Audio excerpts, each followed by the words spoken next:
পল্লীবাসী এবং খেটে খাওয়া মানুষদের কাছে আমরা জাতীয় বাংলা সম্মেলনের পক্ষ থেকে একটি বার্তা, স্পষ্ট বার্তা নিয়ে উপস্থিত হয়েছি। আপনারা ভাবছেন যে আমরা হঠাৎ করে কোথা থেকে উদয় হলাম। আপনাদের কাজের সময় অনেকে অফিস থেকে বাড়ি ফিরছেন, অনেকে দোকানদারি করছেন, তার মাঝে আমরা কেন মাইক বাজিয়ে আপনাদের বিরক্ত করছি? দেখুন, এটা বিরক্ত নয়। বিরক্ত যারা করছে তারা হচ্ছে ব্রিটিশদের দালাল, যারা দিল্লিতে বসে দেশটাকে স্বৈরাচারী শাসন করছে। সেই আরএসএস এবং বিজেপি, নরেন্দ্র মোদী, অমিত শাহের যারা অনুগামী, তারা আমাদের বিরক্ত করছে প্রতিনিয়ত বাংলা বলার অপরাধে। আচ্ছা বলুন তো, যখন ভারত স্বাধীন হয়েছিল তখন আমরা কি ভাষা দেখে দেখে স্বাধীনতা সংগ্রামীদের চিনেছিলাম, নাকি ভাষা দেখে দেখে আমরা দেশের মাটিকে স্বাধীন করেছিলাম, ব্রিটিশদের হাত থেকে, পরাধীনতা শৃঙ্খল থেকে মুক্তি লাভ করেছিলাম?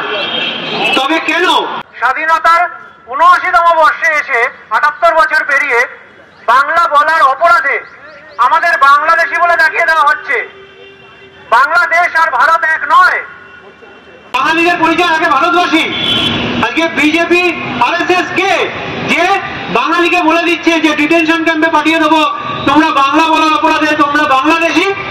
আজকে বলছে কথায় কথায় যে বাংলায় রোহিঙ্গায় ভরে গেছে এবং বাংলাদেশিতে ভরে গেছে।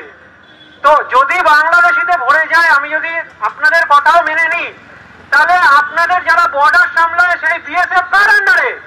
অমিত শাহ কেন চুপ করে বসে আছেন? এটা কি রাজ্য সরকার সামলায়?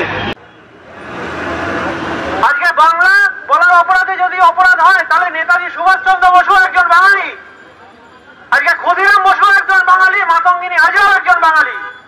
এই মাটি বিনা দেশের মাটি, এই মাটি প্রীতিলতা ওয়াদ্দেদারের মাটি। আজকে নেতাজি সুভাষচন্দ্র বসু না থাকলে ভারতবর্ষ স্বাধীন হয়তো অনেক স্বপ্ন থেকে যেত।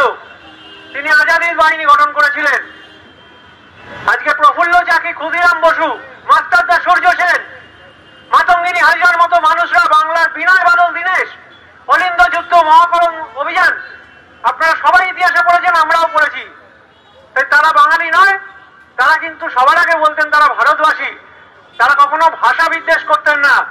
আর যখন বঙ্গভঙ্গ হয়েছিল, এই রবীন্দ্রনাথ ঠাকুর, বিশ্বকবি রবীন্দ্রনাথ ঠাকুর, যার লেখা জাতীয় সঙ্গীত আমরা সব জায়গায় ভারতকে রিপ্রেজেন্ট করে থাকি, সেই রবীন্দ্রনাথ ঠাকুর হিন্দু মুসলিমের হাতে রাখি বন্ধন করে প্রতিবাদ জানিয়েছিলেন।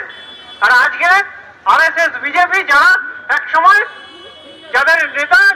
যাদের নেতা সাভারকার ব্রিটিশদের হাতে মুচলেখা দিয়ে মুক্তি পেয়েছিলেন, সেই ব্রিটিশদের দালালরা বলে দিচ্ছে আমরা বাংলাদেশি। বাংলা বললে রবীন্দ্রনাথ ঠাকুর যে ভাষায় জনগণমন লিখেছিলেন, সেটা কোন দেশের ভাষা ছিল এবং কোন ভাষায় লেখা ছিল? বিজেপির কাছে আমরা জবাবটা কিন্তু চাই। আজকে ডিটেনশন ক্যাম্পে পাঠানোর আগে একবার ভাববেন, ভারতবর্ষে যে স্বাধীন ভারতবর্ষে আপনারা শাসন করছেন, সেই স্বাধীন ভারতবর্ষকে স্বাধীন করার জন্য ভারতবর্ষের মাটি কিন্তু বাঙালিদের রক্তেও ভিজেছিল। আজকে নেতাজি সুভাষচন্দ্র বসু বলেছিলেন, তোমরা আমায় রক্ত দাও, আমি তোমাদের স্বাধীনতা দেব। আর আজকে বিজেপিকে আমরা এই গড়িয়া মোড় থেকে এই সান্ধ্যকালীন প্রতিবাদ সময় হুঁশিয়ারি দিয়ে রাখছি, তোমরা বাঙালির গায়ে হাত তুলেছ,